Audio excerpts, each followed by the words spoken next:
પેલું ભાઈને અગરબત્તી લઈ લીધી અગરબત્તી છે જ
वंदितु सर्वसिद्धे भुवमचल मुणुवं गतिं पत्ते गोच्छामि समय पाहुर निर्मो सुध केवली भनिदम्।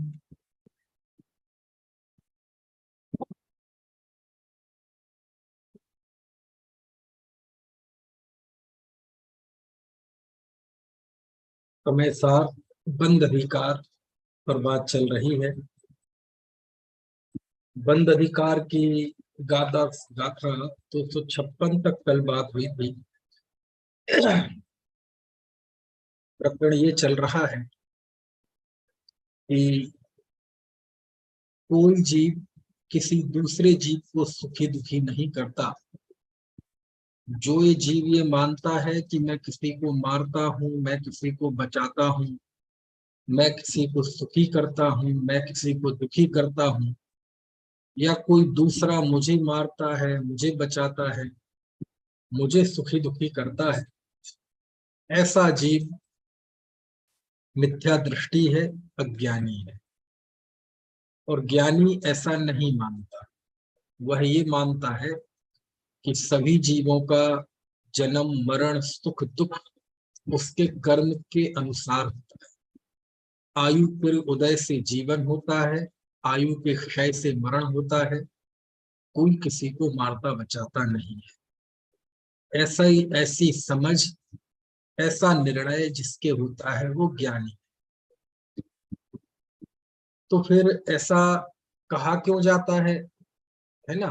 अब यहाँ कोई प्रश्न कर सकता है कि शास्त्रों में तो हिंसा से बचने का और जीवों की दया करने का, दया पालने का उपदेश भी दिया जाता है। और मुकुंद देव ने ही दया विशुद्धो धम्मो, धर्म को दया विशुद्धि वाला कहा है। कभी कभार मैं एक गाथा आपको सुनाता हूँ, आचार्य कार्तिकेय स्वामी की कार्तिक्यान प्रेक्षा की गाथा 476, जिसमें एक गाथा में धर्म की 4 परिभाषाएं दी, धर्म के 4 लक्षण दिए।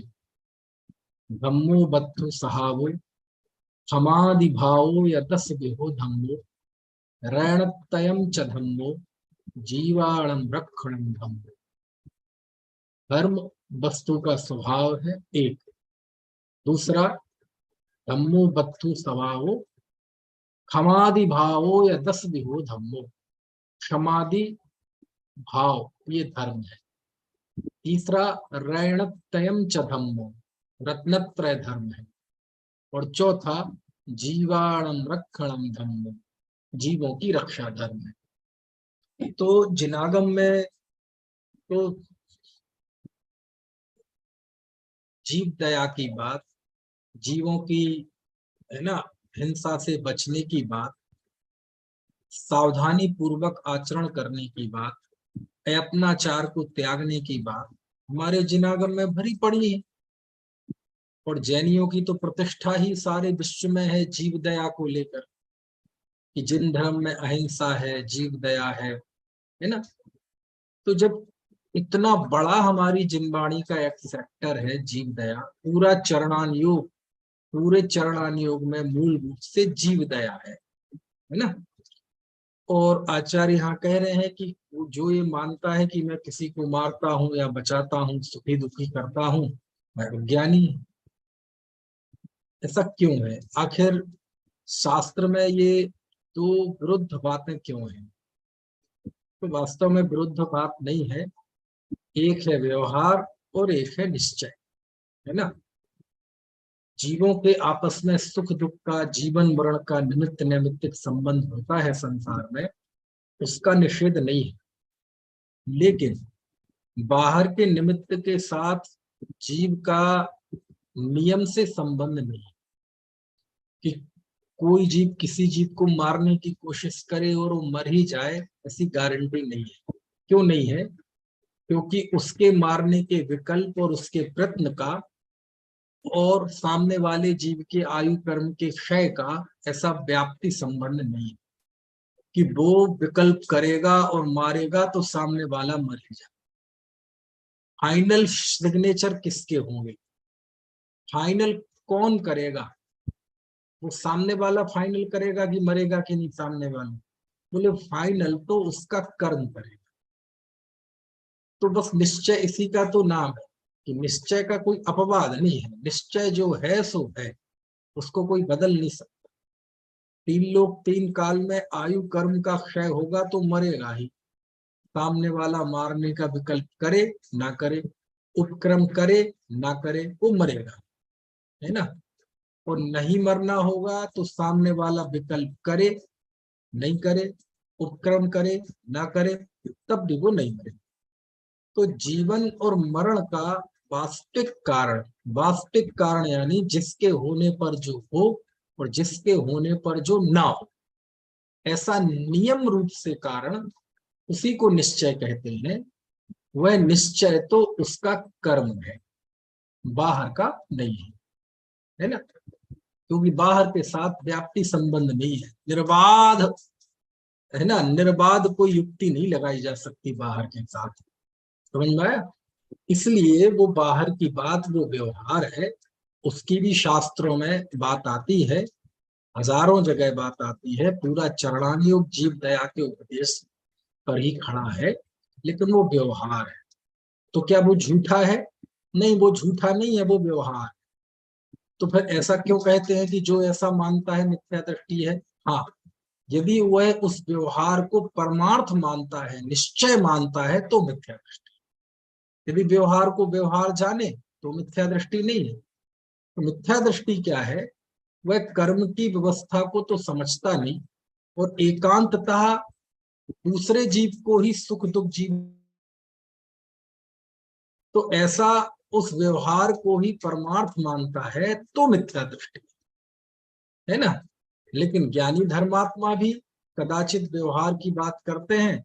तो आपने देखा होगा हमारे पूरे चरणान योग में जो आलोचना है, जो प्रतिक्रमण है, हम बाकायदा किए गए पापों की, हिंसा आदि की आलोचना करते हैं, प्रतिक्रमण करते हैं कि नहीं करते हैं?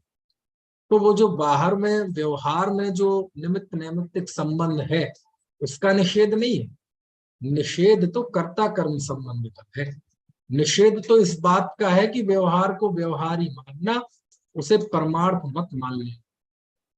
जीवन मरण सुख दुख की हकीकत, यथार्थ व्यवस्था तो उस जीव के कर्म के अनुसार है। और यदि हम उसके निश्चय से कर्ता बन गए तो ये मिथ्यात्व होगा। तो बाकी व्यवहार में तो हम भावना भाते ही हैं कि हमारे हमारे निमित्त से किसी को दुख ना हो, है ना। और हम आलोचना पाठ भी पढ़ते हैं। हम ये चाहते हैं कि हमारे मन वचन काय से किसी जीव की हिंसा ना हो, है ना। और कदाचित हो भी जाए तो हम उसकी प्रत्याख्यान करते हैं, प्रतिक्रमण करते हैं, करते कि नहीं है। एक बेत चो इंदीवा पढ़ते ना आलोचना पाठ में, है ना। झाड़ू दे धरा उठाया, बिन शोधा भोजन खाया। पढ़ते हैं कि नहीं? आलोचना करते कि नहीं किए गए पापों की, है। नदियन बिच चीरे डोराए, नदियों में कपड़े धो ले, वो सन के जीव माराए, कोसों के जीव मार दिए। समझ में आए ना? तो ये क्या है? और फिर इतना ही नहीं, बड़ी छाती पीट पीट के हम कहते कि नहीं, हा मैं अदयाचारी। ये अदयाचारी मतलब अत्याचारी, कि देखो देखो मैंने कैसा अत्याचार किया, दया रहित होकर प्रवर्तन किया, अदयाचारी। हा मैं दुष्ट अपराधी, अरे रे मैं कैसा दुष्ट अपराधी हूं। कछु सुधि बुद्धि नाही रही है, मिथ्यामति छाए गई है। तो ये जो पूरा आलोचना पाठ हम पढ़ते हैं, ये दूसरे जीवों को मारा, सताया, उन्हें दलन किया, झाड़ा, हिंसा की, उसी की तो आलोचना करते हैं। तो ये मिथ्या दृष्टि करता है क्या आलोचना? बोले नहीं, ये तो ज्ञानी धर्मात्मा मुनि करते हैं आलोचना, प्रत्याख्यान, प्रतिक्रमण, ये सब मुनियों के आवश्यक भी है। तो वो मिथ्या दृष्टि तो होते नहीं, वो तो सम्यक दृष्टि ज्ञानी पुरुष होते हैं। तो फिर उनका ये बोलना मिथ्या है क्या? नहीं, बोलना मिथ्या नहीं है। उस भूमिका में ऐसा भाव आए बिना रहता नहीं है कि हमारे बिना, हमारे द्वारा किसी जीव की विराधना ना हो। समझ में आया ना? लेकिन वह निश्चय से कर्ता नहीं बनते, है ना, कि मैं किसी को मारता हूं, मैं किसी को बचाता हूं, ऐसा वह निश्चय से नहीं मानता। और मारने और बचाने का जो विकल्प है, उस विकल्प से यदि कोई गृहस्थ है तो उसे तो मारने का तो विकल्प कदाचित हो सकता है भूमिका के अनुसार, है ना। आरंभी हिंसा, उद्योगी हिंसा और विरोधी हिंसा तो है ना। लेकिन मुनिराज के जीवन में तो मारने का भाव ही नहीं, बचाने ही बचाने का भाव है। तो उस बचाने के भाव से उन्हें पुण्य का बंध भी होता है। गृहस्थ को मारने और बचाने दोनों भाव से पाप और पुण्य का बंध भी होता है। समझ में आया ना? तो जो भाव हुआ उससे कर्म का बंधन होता है। और यदि वो ऐसा माने कि निश्चय से मैं जीवन मरण का करता हूं, तो मिथ्यात्व का बंध भी होता है। समझ में आया ना? इसलिए शास्त्र में कहीं ये विरोध नहीं है कि यदि कोई किसी को मारता बचाता नहीं है तो जीवों की दया का उपदेश क्यों दिया है शास्त्र में, है ना। व्यवहार की बात है ना। और व्यवहार निश्चय का साधन भी कहा है। तो बाहर के दुर्ध्यान से बचना, बाहर के जीवों की हिंसा से बचना, इससे जो जीव की कोमल परिणाम होता है, उस कोमल परिणाम में ही धर्म के बीज अंकुरित होने की संभावना रहती है। क्रूरता के परिणाम में, क्रूर भूमि में, बंजर भूमि में तो धर्म का बीजारोपण संभव ही नहीं है, उसमें अंकुरण होता ही नहीं है ना। तो प्रारंभिक अवस्था में जीव को पहले काय का उपदेश दिया जाता है? दया आदि का उपदेश, व्यवहार का उपदेश दिया जाता है, ताकि एक भूमि निर्मित हो। किसान भी पहले सीधा बीज थोड़ी डालता है, पहले उस जमीन को जोतता है, उसे उपजाऊ बनाता है, उसके बाद बीज डालता है। अब कोई शराब पी रहा है, समझ में, जीवों को काट रहा है, और उससे जाके कहा जाए कि तुम्हें क्या लगता है तुम मारते हो, कोई किसी को मारता नहीं है, कोई किसी को बचाता नहीं है, तो कहते ठीक है, अभी तक तो हमें थोड़ी गिल्टी लगती थी, भले ही मैं करता था, अब तो ये भी गिल्टी अंदर से निकल गई। तो ऐसा नहीं है ना। तो जिन वाणी का उपदेश नए विभाग से होता है, जहां निश्चय की प्रधानता हो, उसे ऐसा मानना कि वस्तु का त्रिकाल शाश्वत स्वरूप ऐसा ही है।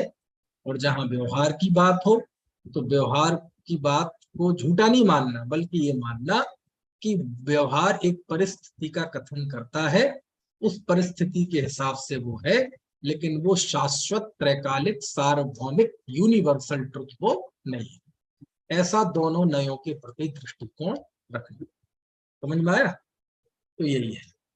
अब ये जो बात चली, देखो कल हमने आखिरी आखिरी में दो कलश, बहुत अच्छे कलश हैं, 168वां कलश और 169वां कलश, बहुत अच्छे कलश है। और बहुत विद्वानों के द्वारा ये कोट भी किए जाते हैं अपने व्याख्यानों में, क्योंकि एक कलश में ही समझ लो ये पूरा प्रकरण जो है चल रहा है, उसका सार उन्होंने समेट लिया। देखो जरा 168वां कलश।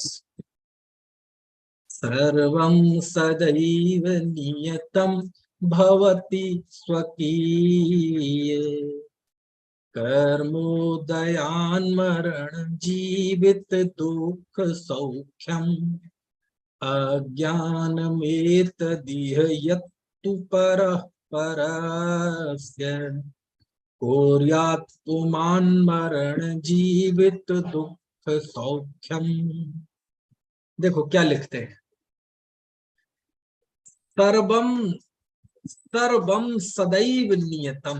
वाह, सर्वम, सर्वम मतलब सब जीव, कोई एकाध की बात नहीं है, सब जीवों के सदैव यानी सदाकाल, सब जीवों के सदाकाल हमेशा, तो हो गई ना, देखो यूनिवर्सल, सब जीवों के मतलब सब, और सदाकाल मतलब हमेशा, यानी कोई अपवाद नहीं रहा, कोई दूसरे जीव पे लागू होगा, एक पे लागू होगा, ऐसा कुछ नहीं है, सब जीवों। और सदाकाल मतलब कोई ऐसा काल नहीं आएगा कि पंचम काल में तो ऐसा होता है, चौथे काल में कुछ अलग होता होगा, या छठे काल में कुछ अलग होता होगा, बोले ऐसा नहीं है। एक ये सिस्टम है पूरे संसार का। क्या सिस्टम है, क्या स्वरूप है?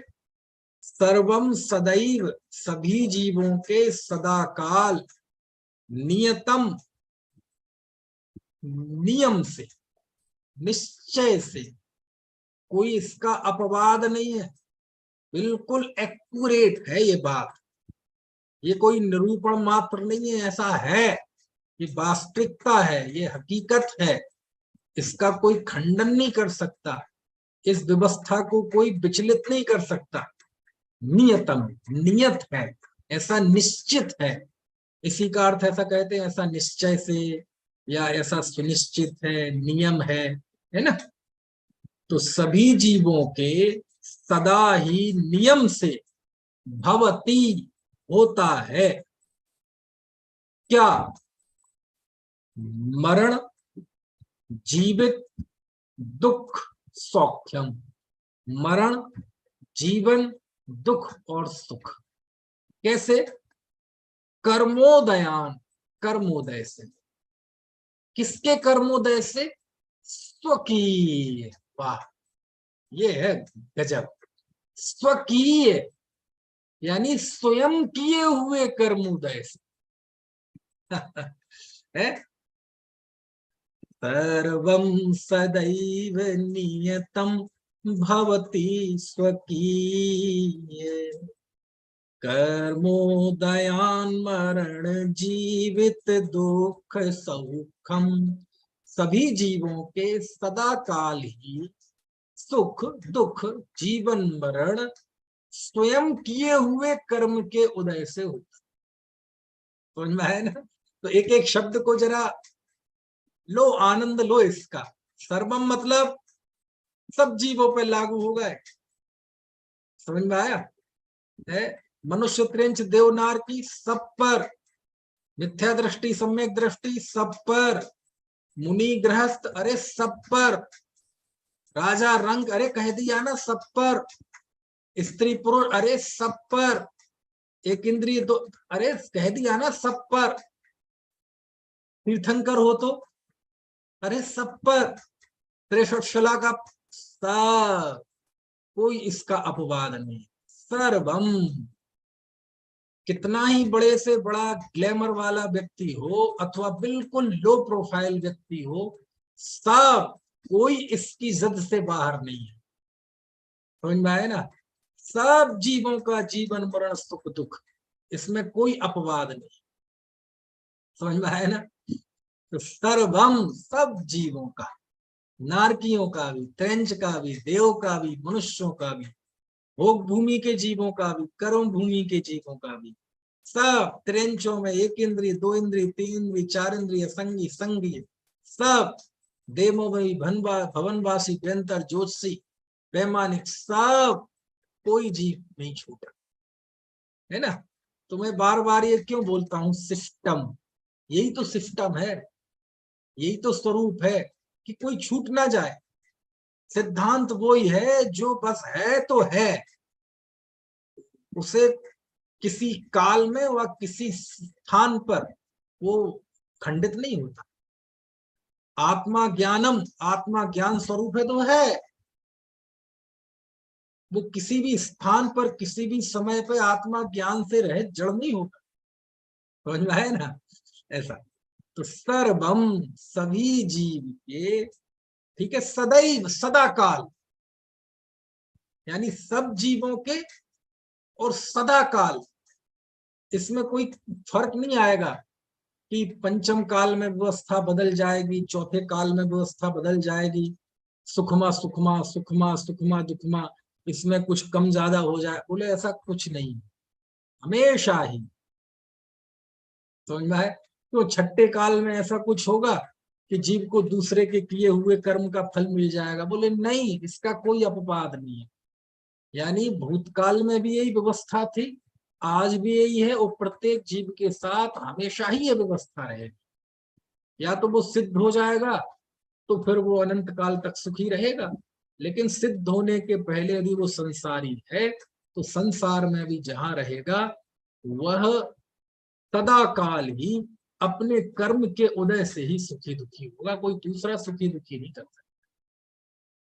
समझ में आ रही है बात की है? देखो, सर्वम सदैव, अब आप प्रथमान योग खोल के बैठ जाए इसकी व्याख्या में तो सारा आ जाएगा प्रथमान योग, सारी जितने हमारे पुराण है, चरित्र साहित्य है, सब इसके अंतर्गत आ जाएगा।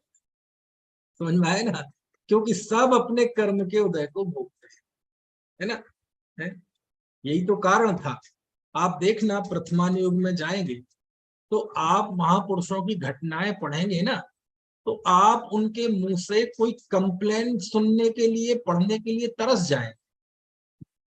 किसी के मुंह से कोई कंप्लेन ही नहीं निकलती, कोई शिकायत निकलती नहीं। क्यों नहीं निकलती? क्योंकि वो जानते हैं क्या, सर्वम सदैव नियतम भवति सुखी। जब सीता जी गई जंगल में और कहा कि प्रभु ने आपको छोड़ दिया है, अब मैं जा रहा हूं, आप बताओ कोई प्रभु को मैसेज देना हो, संदेश देना हो, तो उन्होंने क्या कहा? ये कहा क्या, कह देना छल से छुड़वा है, मैं देख लूंगी। आज की कोई सीता होती तो कहती कोर्ट में देख लूंगी। समझ में है ना?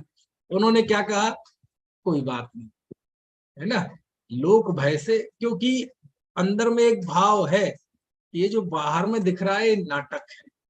यदि मेरा इस तरह का उदय नहीं होता तो दुनिया की कोई भी ताकत मुझे जंगल छोड़ नहीं सकती, महलों में ही रहती मैं, लेकिन ऐसा ही उदय है, किसी को कोई दोष नहीं दे सकते।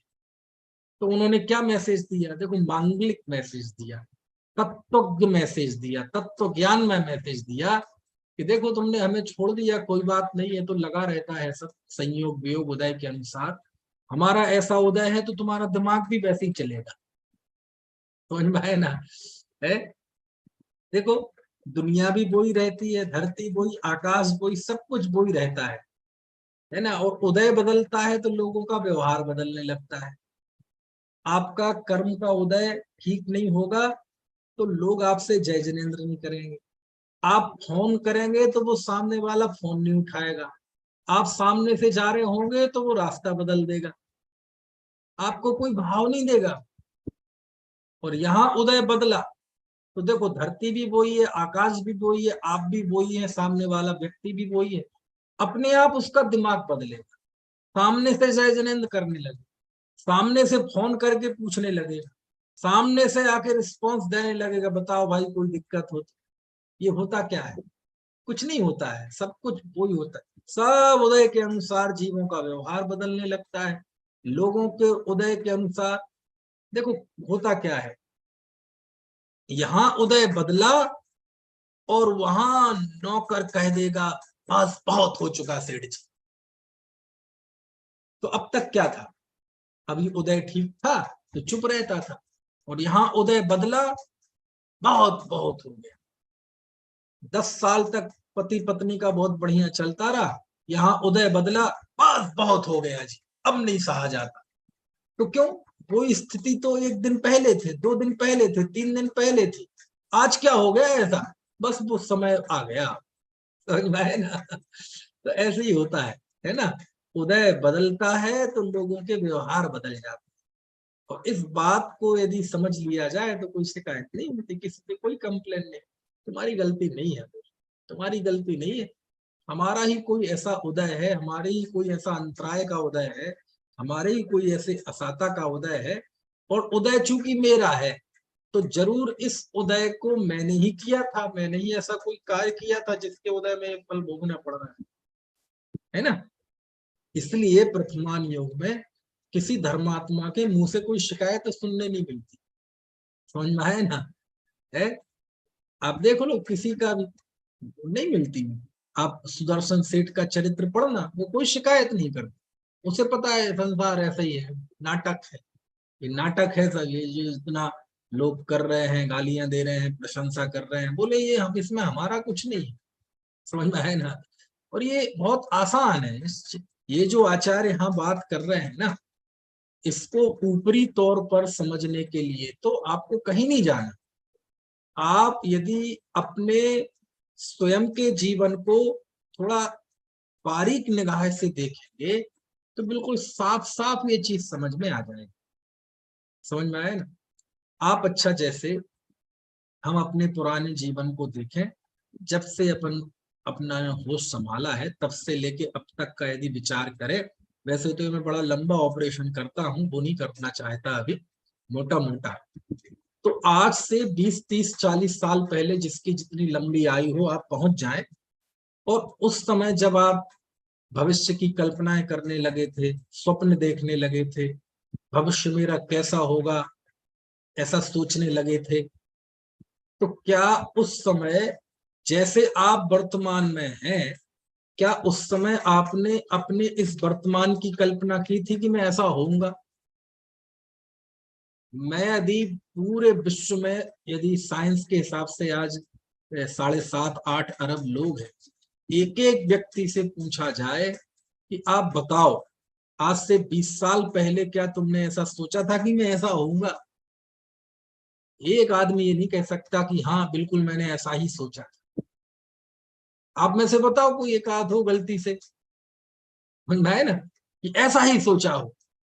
किसी ने नहीं सोचा था।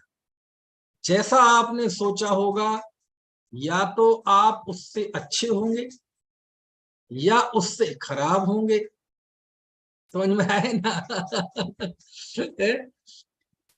या दाएं होंगे या बाएं होंगे, हूबहू वैसे तो नहीं। देख लेना, बहुत बारीकी से देख लेना, बहुत बारीकी से देख लेना, समझ में आया ना। है, कई बार उम्मीद से ज्यादा अच्छा हो जाता है व्यक्ति, अच्छी सफलताएं मिल जाती है। कई बार उसने स्वप्न तो ऐसे देखे थे पता नहीं क्या क्या, और मतलब ऐसी सोचा भी नहीं था कि जिंदगी ऐसी हो जाएगी। तो अब कौन करता है? बुद्धि तो वही थी, अक्कल वही थी, सब धरती आकाश सब वही थे, मिलने जुलने वाले बस वही थे। फर्क कहाँ आ गया? बस फर्क वही है कि इस सृष्टि में एक कंप्यूटर फिट है, सबकी बिल्कुल अलग अलग अकाउंट है, सबके अलग अलग फाइल है, उससे बाहर कोई नहीं, एक ये सिस्टम है, समझ में आए ना।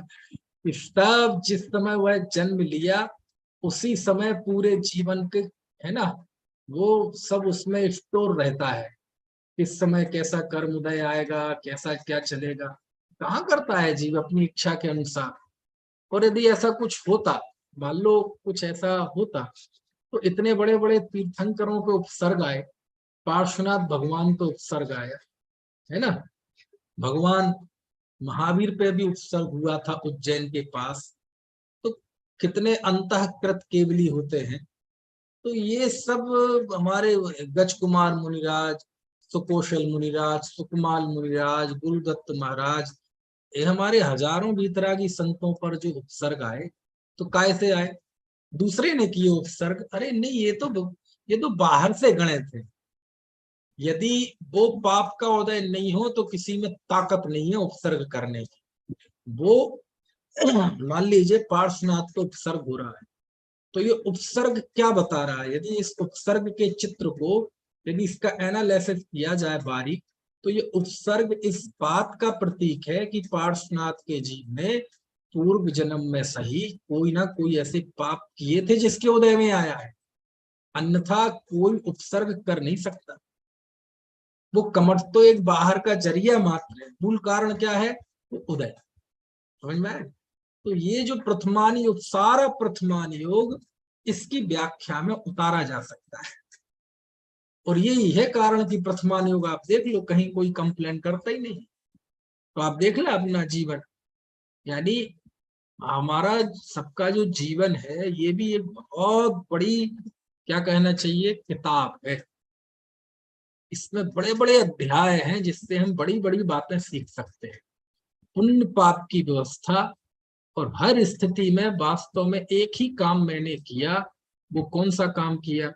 जब मैं बड़े बड़े स्वप्न देखता था, स्वप्न दृष्टा था, स्वप्न भी टूट गए, वो पल भी चला गया, कुछ इच्छाएं पूरी हुई, कुछ नहीं हुई, लेकिन उस समय एक बात थी, उस समय भी मैं ज्ञाता तो था। आज सब स्थिति बदल गई है, लेकिन आज भी मैं ज्ञाता हूं। आज भी मुझे स्मरण हो रहा है कि 40 साल पहले मैंने ये देखा था, मैंने ये सोचा था। वो स्वप्न बदल गए, लेकिन एक चीज नहीं बदली, कि मेरे अंदर जो ये अनुभूति हो रही कि 40 साल पहले मैंने ये सोचा था। यानी 40 साल के पहले की अनुभूति और आज की अनुभूति, इन दोनों तारों को जोड़ने वाली जो मेरी चेतना है, वो चेतना ही असल है, वो ही असली चीज है। बाकी चीजें तो नष्ट हो जाती हैं। तो है ना? है, मैंने, मुझे ध्यान है 50 साल पहले मैंने आपको देखा था, आप वहां पेड़ के नीचे खड़े थे। तो देखो 50 साल पहले वो व्यक्ति था, आज वैसा नहीं है, बिल्कुल बदल चुका है। 50 साल पहले मेरी जो ज्ञान था, बुद्धि थी, समझ थी, आज बिल्कुल बदल चुकी है। 50 साल में दुनिया बदल चुकी है, लेकिन बस एक चीज नहीं बदली, कि उस समय मैंने आपको देखा था और आज भी मैंने आपको देखा है।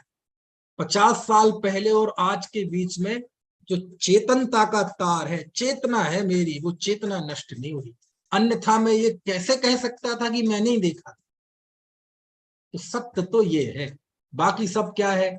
बाकी की चीजें आती हैं जाती हैं, आती हैं जाती हैं, निंदा प्रशंसा आती है, दोस्त यार मिलने जुलने वाले आस पड़ोस आते हैं जाते हैं। भाव भी हमारे उम्र के अनुसार, परिस्थिति के अनुसार बदलते हैं जाते हैं। ये बुद्धि है, ये कभी कम कभी ज्यादा, कभी कम कभी ज्यादा, कभी भूलने लगते हैं, कभी मेमोरी ठीक हो जाती है। सब चलता रहता है अपने आप, मेरे बिना प्रयत्न किए। लेकिन एक चीज है जो हमेशा एक जैसी रहती है, वो क्या है?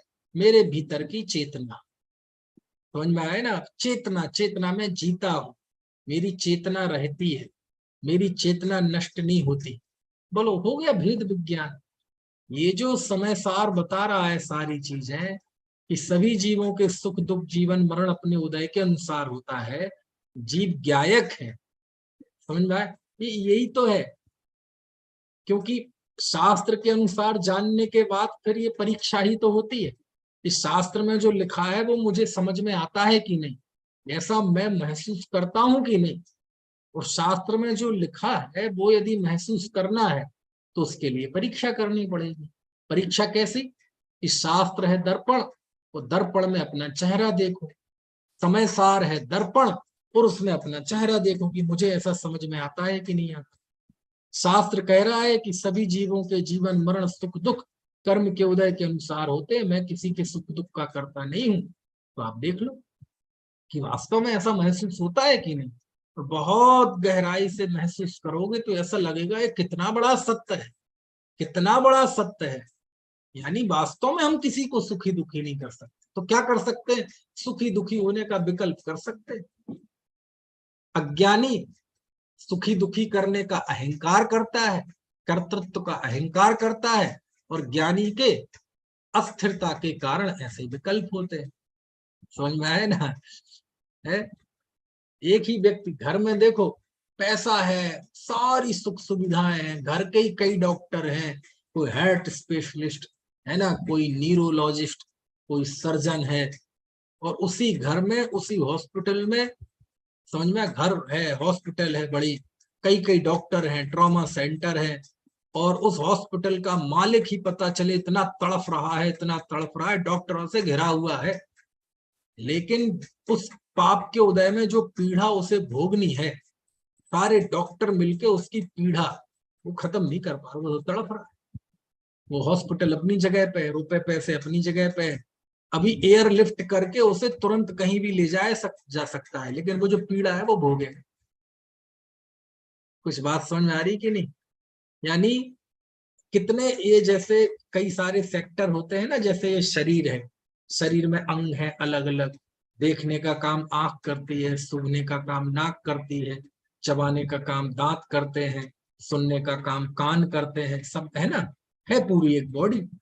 ऐसे ही उदय में भी, उदय के भी कई सेक्टर हैं, पाप पुण्य के भी। समझ में आया ना? किसी का यश इतना हो कि उसे सारी दुनिया जानती हो, लेकिन दूसरा पाप का उदय ऐसा हो कि घर में खूब कलह रहती है ना। दूसरी तरफ दुनिया में बहुत नाम हो, खूब पैसा हो, लेकिन शरीर में कोई ऐसा रोग हो, पीड़ा हो कि सब है लेकिन एक रोटी भी नहीं खा सकता, दाल। डॉक्टर ने कहा है आपको लिक्विड पे जिंदा रहना। कुछ बात तो नहीं आ रही ना? यानी पैसा बहुत है ना, प्रतिष्ठा बहुत है, आजू बाजू घूमने वाले बहुत हैं, लेकिन वह मन से भोजन कर सके, अच्छा खा सके, बारिश हो रही है तो पकौड़ी खा सके, गर्मी के दिनों में आइसक्रीम खा सके, ये झोली में उसके पुण्य नहीं। कुछ बात समझ में आ रही? कोई व्यक्ति के पास मकान नहीं है, समझ में आए ना, कोई प्रतिष्ठा नहीं है, लेकिन उसके झोली में इतना पुण्य है कि वो जहां चाहे बैठ के मूंगफली खा सकता है। समझ में आए ना? चौराहे पे खड़े होके जो चाहे पत्थर बचा जाए, आइसक्रीम खा सकता है। तो ये सब पाप पुण्य के अलग अलग सेक्टर हो। किसी के झोली में इतना पुण्य हो सकता है कि उसे जिन धर्म मिल जाए, जिन मंदिर मिल जाए, सातिशय पुण्य के उदय से जिनवाणी मिल जाए, लेकिन दूसरा एक सेक्टर ऐसा हो कि बेरोजगार हो, आजीविका ना हो। समझ में आए? छोटी सी दुकान करके जैसे तैसे दो वक्त की रोटी चला रहा हो, और वो तो चला रहा है, ऐसा भी हो सकता है बीमार हो, सर पड़ा हो बिल्कुल बिस्तर पे। तो ये सारी चीजें जो है, ये सब चीजें चिंतन से, मनन से, बहुत बहुत बारीकी से देखने से ये सारी चीजें आती है ना। यही समय सार बता रहा है, क्योंकि आखिरकार करना तो खुद का मूल्यांकन है ना। क्योंकि देखो मैं जैसे आपको बताऊं,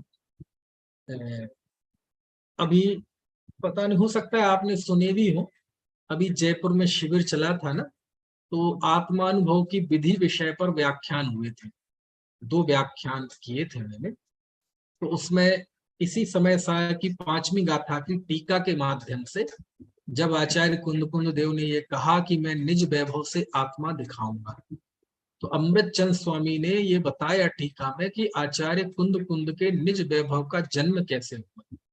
तो उन्होंने उसमें 4 बातें बताई कि यह निज वैभव का जन्म है ना, शब्द ब्रह्म की उपासना से हुआ, है ना, युक्ति के अवलंबन से हुआ, पर अपर गुरु के उपदेश से हुआ, और स्वानुभव से हुआ। तो ये जो प्रक्रिया है, आगम का सेवन, शास्त्र के द्वारा ये सारी व्यवस्था जानना, ये तो पहला बिंदु है केवल। अगला बिंदु स्वयं के जीवन में वो जो शास्त्र में लिखा है वो देखना पड़ता है। इसी तरह की बात बहुत अच्छी, जैसे समाधि तंत्र पढ़ेंगे ना आप, तो उसमें 3 नंबर का श्लोक है, बहुत अच्छा श्लोक है। जैसे कुंद देव एक आचार्य ऐसे हुए जो कह रहे हैं कि मैंने खुल्लम खुल्ला कह रहे हैं कि मैंने आत्मा को जाना है, अनुभव किया है, और वही आत्मा में दिखाऊंगा। यानी जो आत्मा में दिखा रहा हूं ये मेरे लिए स्वानुभूत सत्य है, ये सुना हुआ सत्य नहीं है, ये पढ़ा हुआ सत्य नहीं है, ये स्वानुभूत सत्य है। समझ में आए ना? और साहित्य की भाषा में कहें तो ये भोगा हुआ यथार्थ है। लेकिन आमतौर पे भोगा हुआ यथार्थ दुख के अर्थ में इस्तेमाल आमतौर पे कहते हैं कि भैया हमारा भोगा हुआ है। लेकिन अच्छे अर्थ में लिया जाए तो समय सार कुंद कुंद देव का भोगा हुआ यथार्थ स्वयं अनुभव किया हुआ सत्य है। इसी तरह की बात पूज्यपाद स्वामी ने लिखी है। जब वो समाधि तंत्र लिखते हैं तो वो भी ऐसे ही कहते हैं। और उसमें तो कुंद कुंद देव तो सीधा रिजल्ट बताते हैं कि मैंने आत्मा को जाना है और मैं आत्मा दिखाऊंगा निज वैभव से।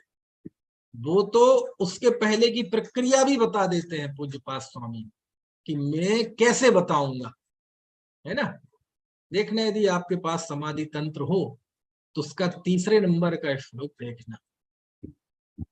तो देखो मैं बोलता हूं, भूल ना जाऊं। श्रुतेन लिंगेन यथात्म शक्ति समाहितन्तः कर्णेन सम्यक् समीक्ष कैवल्य सुख स्पृहाणाम विवेक्तमात्मानमथा विधास्ये। क्या अर्थ है मालूम? बहुत अच्छा। इसमें लिखते हैं पूज्यपाद स्वामी, पूज्यपाद स्वामी मतलब उनका मूल नाम तो आचार्य देवनंदी था, लेकिन देवताओं ने उनके पूजा की थी शरणों की, तो उनका नाम ही चल पड़ा पूज्यपाद स्वामी। और आज उनका नाम पूज्यपाद ही चलता है है ना। इष्टोपदेश लिखा, समाधि तंत्र लिखा, सरवार सिद्धि जैसी अमर रचना दी, जिनेन्द्र बुद्धि बोलते थे। और इनके विषय में तो कहानी आती है कि विदेश क्षेत्र आते जाते रहते थे। एक सांप ने मेंढक को पकड़ रखा था, मुंह में दबा रखा था। इस दृश्य को देखकर उन्हें वैराग्य आ गया था। शांति अष्टक की उन्होंने रचना की। ये जो हम बड़ा शांति पाठ पढ़ते हैं ना, शांतिनाथ मुख शशि उनहारी, इसके जो छंद हैं ये सब देखना। ये पूज्यपाद स्वामी के शांति अष्टक का हिंदी अनुवाद है। ऐसी कहानियां आती है कि उनकी आंखें आई साइड मतलब चली गई थी, अंधे हो गए थे, तो उन्होंने शांति अष्टक की रचना की तो उनकी दृष्टि वापस आ गई। और फिर उसके बाद उन्होंने समाधि ले ली। क्यों ले ली? अरे बोले किसका भरोसा करे, चली गई थी ना, कल को फिर चली जाएगी। बोले ये इंद्रिय इंद्रिय ज्ञान ये है ना, ये विश्वास करने लायक नहीं है, इसलिए गया मैं तो अपनी समाधि में। फिर उन्होंने समाधि ले ली। ऐसे पूज्यपाद स्वामी लिखते हैं। क्या लिखते हैं? श्रुतेन लिंगेन यथात्म शक्ति, श्रुतेन श्रुत के द्वारा आगम का सेवन, ठीक है। श्रुतेन लिंगेन लिंग के द्वारा, लिंग मतलब पहचान, अनुमान, युक्ति, ये सब। और यथात्म शक्ति, और अपनी आत्म यथा योग अपनी आत्म शक्ति से। श्रुतेन लिंगेन यथात्म शक्ति, है ना। और क्या है? श्रुतेन लिंगेन यथात्म शक्ति समाहितन्तः करणेन सम्यक, और अंतःकरण से समाहित, यानी उस आत्मा में एकाग्रता के द्वारा। समाहित अंतःकरणेन, है ना, उस मन की एकाग्रता के द्वारा, ध्यान, है ना।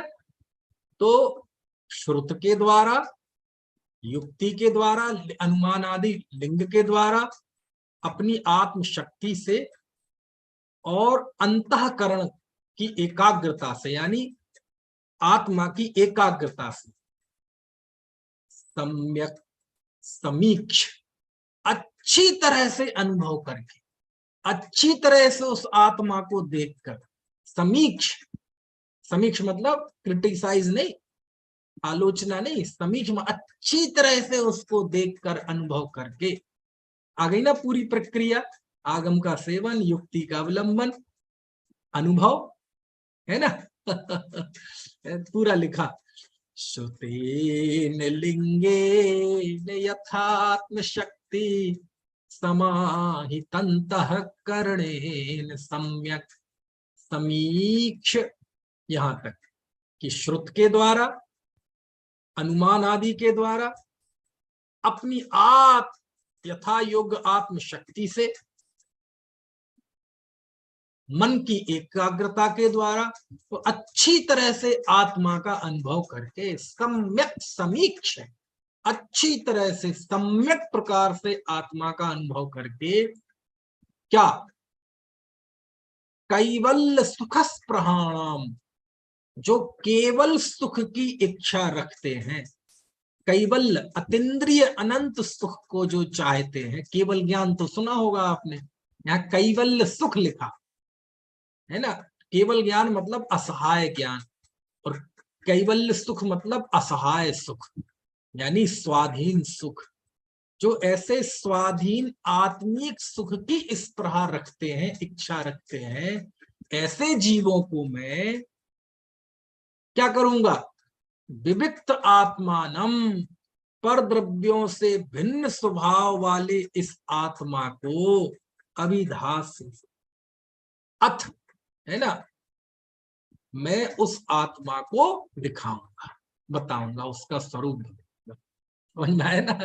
तो देखो, एक श्लोक में विधि भी बताई और पात्र भी बताया कि इसका पात्र कौन है, जो उपदेश में बताऊंगा, कि जो अतीन्द्रिय स्वाधीन ऐसे आत्मिक सुख की स्पृहा रखते हैं, ऐसे जीव को मैं वह आत्मा, पर से भिन्न आत्मा, प्रत्यगात्मना, जिसे अमृतचंद स्वामी कहते हैं, यहाँ विविक्त आत्मानम, विविक्त आत्मा को दिखाऊंगा, है ना।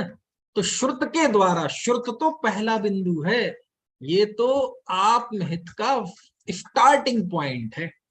इसके बाद जब अगला पॉइंट आता है तो श्रुत पीछे रह जाता है, अपना जीवन का मूल्यांकन वो शुरू हो जाता है, समझ में आया ना। इसलिए मैं बार बार कहता हूं कि ये जो आचार्य लिख रहे हैं कि सब जीवों का सुख दुख जीवन मरण, है ना, ये सब अपने उदय के अनुसार होता है, कोई किसी के जीवन सुख दुख मरण का करता नहीं है। ये बात यदि हम अपनी रियल लाइफ में जाएं और खास तौर से अपने फ्लैशबैक में जाएं और पुराने जीवन का एनालिसिस करें, तो आप सब इस निष्कर्ष पर पहुंचेंगे कि जैसा मैंने अपने बारे में सोचा था, आज मैं वैसा नहीं हूं। समझ में आया ना, जैसा मैंने अपने जीवन की कल्पना करी थी, वैसा आज मैं नहीं हूं। लेकिन हूं, कल्पना की नहीं थी लेकिन हूं, इसका मतलब वर्तमान में जो हूं उसका कर्ता मैं नहीं हूं। क्यों? यदि मैं इसका कर्ता होता तो जैसा मैंने सोचा होता मैं वैसा ही होता, लेकिन वैसा कहां हूं। समझ में आया ना है? यदि ऐसा होता तो ये जिंदगी में किसी के दुख रहते ही नहीं, अपमान रहता ही नहीं, पीड़ाएं रहती नहीं, है ना, सब अच्छा अच्छा होता, है ना। तो ये बिल्कुल स्पष्ट, जैसे हाथ पे रखा हुआ कोई, है ना, रत्न है, उसकी तरह ये बात स्पष्ट समझ में आती है कि जो हो रहा है बस मैं हर पल उसको जानता रहा, जानता रहा, जानता रहा। कभी कुछ इच्छा के अनुसार हो गया, ज्यादातर तो इच्छा के विपरीत ही हुआ। जो इच्छा के अनुसार हुआ उसे ये मान लिया कि मैं करता हूं, और जो इच्छा के विपरीत हुआ उसको हमने किसी दूसरे पर लाद दिया, भाग्य पर लाद दिया, कर्म पर लाद दिया। ईमानदारी नहीं रही, समझ में है ना। यदि ईमानदारी रखी जाती तो या तो सब फिर कर्म के उदय से होता है, या फिर बुरी चीज का भी करता मैं। लेकिन डबल स्टैंडर्ड, हकीकत ये है सर्वम सदैव, समझ में आए ना, सब जीवों का सदा नियतम, नियत है ये व्यवस्था, निश्चय से वास्तव में क्या, जीवन मरण सुख दुखम, जीवन मरण सुख और दुख कर्मोदयान, कर्म के उदय से होता है। किसके? स्वकीय, स्वयं किए हुए कर्म के उदय से होता है। समझ में आया? ऐसा कोई व्यवस्था नहीं है संसार में कि मैं किसी को सुखी कर दूं, कोई व्यवस्था नहीं है। तो साहब मैंने तो उसे बचाया था और उसकी मदद की तो वो बड़ा सुखी हुआ, तुम्हें भ्रम हो गया है कि तुमने किया है, उसके पुण्य का उदय था इसलिए तुम्हें ऐसा भाव आया। समझ में आया ना गजब है। लोग, कई बार व्यक्ति कहता है कि बताओ मैंने उसकी मदद की और मुझे मिला क्या? धोखा। मैंने इतना दान दिया, मैंने लोगों का दुख दूर किया और मुझे मिला क्या? अपमान। बताओ पंडित जी हमारी क्या गलती थी? तो मैं कहता हूं पहली गलती ये थी कि तुमने ये माना ना कि मैंने उसे सुखी किया, मैंने उसे दान दिया। जहर तो यहीं से शुरू हो गया। तुम कर्ता बने क्यों? जब पहला ही घड़ा उल्टा है तो ऊपर के सारे घड़े उल्टे ही रखे जाएंगे। पहले में पहले ये विचार तो करो कि तुम उसे सुखी दुखी कर सकते हो क्या, उसकी मदद कर सकते हो क्या? नहीं, भाव तो आया था, चलो भाव आया, हम उस भाव की कुछ देर के लिए प्रशंसा करे देते हैं, है ना। भाव ज्ञानियों को भी आता है, कारुण्य भाव, मैत्री भाव सब आते हैं भूमिका के अनुसार, और वो भी सहज सरल स्वाभाविक तरीके से आते, ऊपर से उड़े हुए नहीं होते। लेकिन क्या ये है हकीकत? क्या ज्ञानी ऐसा मानता है कि मैं किसी की मदद करता हूं? मानता है नहीं, और मदद का भाव आए बिना रहता है नहीं। करुणा का भाव ना आए तो भी ज्ञानी नहीं, और कर्ता बन जाए तो भी ज्ञानी नहीं। तो पहला घड़ा तो सही रखो कि साहब मैं दूसरे की मदद करता हूं। अरे पहले ये मानो मैं नहीं करता, मुझे यदि मदद का परिणाम आ रहा है तो समझ लो उसके पुण्य का उदय है। अन्यथा पहले क्यों नहीं आया, बाद में क्यों नहीं, अभी क्यों आया? है, समझ में आया? ऐसा ही होता है, ऐसे ही होता है। तो देखो क्या बढ़िया, सर्वम, सब जीवों के, सदैव सदाकाल, नियतम, बिल्कुल हकीकत है ये, नियत है ये, वस्तु अवस्था सुनिश्चित है, इसे कोई बदल नहीं सकता।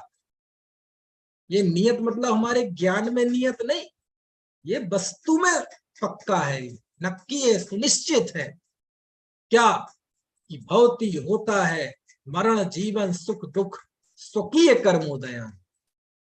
स्वकीय मतलब अपने अपने कर्म के उदय से। समझ में आया? अब मैं आपसे पूछता हूं, कौन बताएगा ये बात है? समय सार में ना आओ, और मतलब समय सार से मतलब अकेले समय सार में नहीं, जहां जहां एक वस्तु का पारमार्थिक स्वरूप बताया है ऐसे स्थान पर ना जाओ तो कौन बताएगा? समझ में आया? दुनिया तो इसी में उलझी हुई है, यानी अनादिकाल की तो हमारे ये संस्कार हैं ही कि हम किसी को सुखी दुखी कर सकते हैं, कोई हमारी मदद कर सकता है। एक कर्तावाद तो हमारे अनादिकालीन अज्ञानता में है। लेकिन क्या करें, हम जब धर्म के क्षेत्र में जाते हैं तो हमें यही पढ़ाया जाता है, यही घुट्टी में पिलाया जाता है। जो अज्ञान हमारे अंदर भरा पड़ा है, जो जहर भरा पड़ा है, और जहर के 2-4 इंजेक्शन ठूंस दिए जाते हैं। समझ में आया ना? धर्म के नाम पे होते हैं, पूजा पाठ के नाम पे। अब बोलो कहाँ ये पारमार्थिक तत्व, और कहाँ वो बातें कि बेंगलोर में कोई व्यक्ति रह रहा है, नौकरी कर रहा है, उसकी माँ दिल्ली के किसी हॉस्पिटल में भर्ती है, ठीक है, और वहां भगवान का अभिषेक हो रहा है राजस्थान के किसी तीर्थ क्षेत्र पे, और वहां सुबह शांति धारा हुई। यहाँ बेंगलोर से उसने पैसे ट्रांसफर किए तीर्थ क्षेत्र पे, वहां शांति धारा हुई, और वहां नाम बोल दिया गया, और वहां से वो दिल्ली में इलाज चल रहा है माँ का, उनका माँ का रोग ठीक हो गया। ऐसा आप समझे नहीं बात है? यानी क्या क्या है जैन धर्म? जैन धर्म की ये इमेज लेकर हम विश्व धर्म बनाएंगे जैन धर्म? ऐसी अवैज्ञानिक बात है, ऐसी, है ना, अतार्किक बातों के द्वारा हम जैन धर्म को विश्व धर्म बनाएंगे? जैन धर्म को विश्व धर्म बनाना है साहब, जन जन तक पहुंचाना है। ऐसी बातों से जन जन तक पहुंचेगा विश्व धर्म? ऐसी बातों से जैन धर्म विश्व धर्म बनेगा? है? अरे विश्व धर्म बनने के लिए उसकी वो चीज तो बताओगे, है क्या जैन धर्म? है? वो प्रोडक्ट में वो जान तो होनी चाहिए कि वो लगे कि हाँ ऐसे वर्ल्ड, है ना, को वर्ल्ड मानेगा इस चीज। आज के दौर में वही कहे, है ना, कि हमने यहाँ, है ना, यहाँ दाने डाले और वहां ठीक हो गए। अरे क्यों ऐसी बात है जिन धर्म में? समझ में आ रही है बात की नहीं? ये तो कोई अद्भुत आचार्य हो गए कुंद कुंद देव। ये नहीं लिखते तो सच में कौन बताता है ये बात।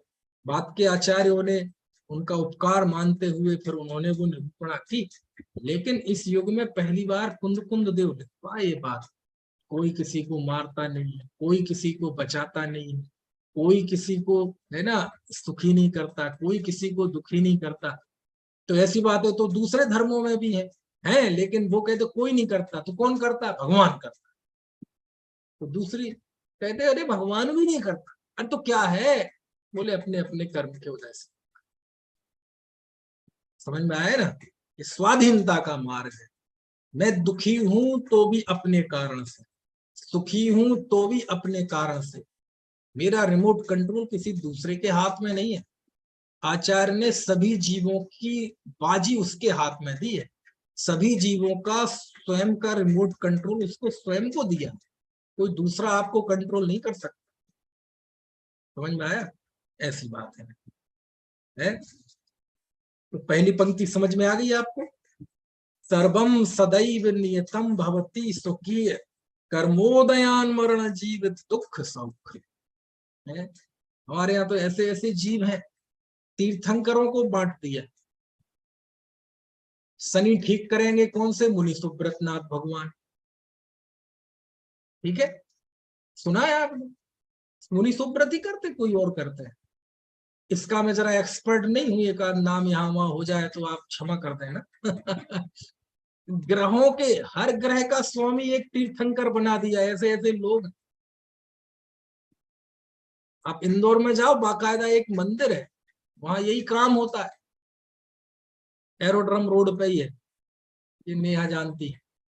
बहुत बड़ी बड़ी मूर्तियां हैं। मूर्तियां तो भगवान की है, परम पवित्र है, पूजनीय है, लेकिन उनके एक के साथ जो मान्यता जुड़ी हुई, क्या ये बात है लेके जिन धर्म, है ना, विश्व धर्म बनेगा। फिर देखो आगे क्या लिखते हैं। परह पुमान, दूसरा पुरुष, परस्त, दूसरे के, मरण जीवित दुख सौख्यम कुर्यात, दूसरे जीव के सुख दुख जीवन मरण को करता है। ठीक है ना? यत्तु, ऐसा जो है, एतत् अज्ञानम, यह तो अज्ञान है। अज्ञान है। कोई किसी को सुखी दुखी जीवन मरण करता है, ये अज्ञान है, आचार्य कहते है ना। चलो समय हो गया। मैं तो सोच रहा था आगे 3-4 गाथाएं पढ़ेंगे, लेकिन यही मन रम गया। बाकी की चर्चा कल करें। अभी आपको कोई प्रश्न हो तो पूछ लीजिए, अन्यथा फिर सारी चर्चा कल करें।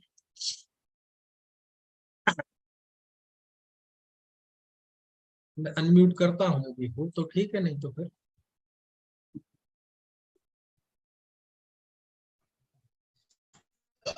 जय जी सर। हाँ जी, जय जी, बताइए। मैंने प्रश्न व्हाट्सएप पर डाला था ना सर। हाँ डाला तो था, भूल गया। आप फिर ऐसे ही पूछ लीजिए। अच्छा, प्रश्न ये था सर कि यथार्थ को जानने वाला व्यक्ति आत्मस्थ माना जाए, व्यक्ति है कि नहीं बैठेगी? नहीं, बिल्कुल सही है। वस्तु का यथार्थ जानना मतलब सम्यक ज्ञान। समझ में आए ना? और सम्यक ज्ञान होगा तो सम्यक दर्शन होगा। और सम्यक दर्शन मतलब श्रद्धा अपेक्षा से तो वह जीव आत्मस्थ हो ही गया ना, स्व समय हो गया, है ना। यही है। जो जो जो जो पुरुषार्थ बढ़ेगा, चारित्र से भी आत्मस्थ हो जाएगा, है ना। उसमें तारतम्य रहता है, वक्त लगता है। ठीक है।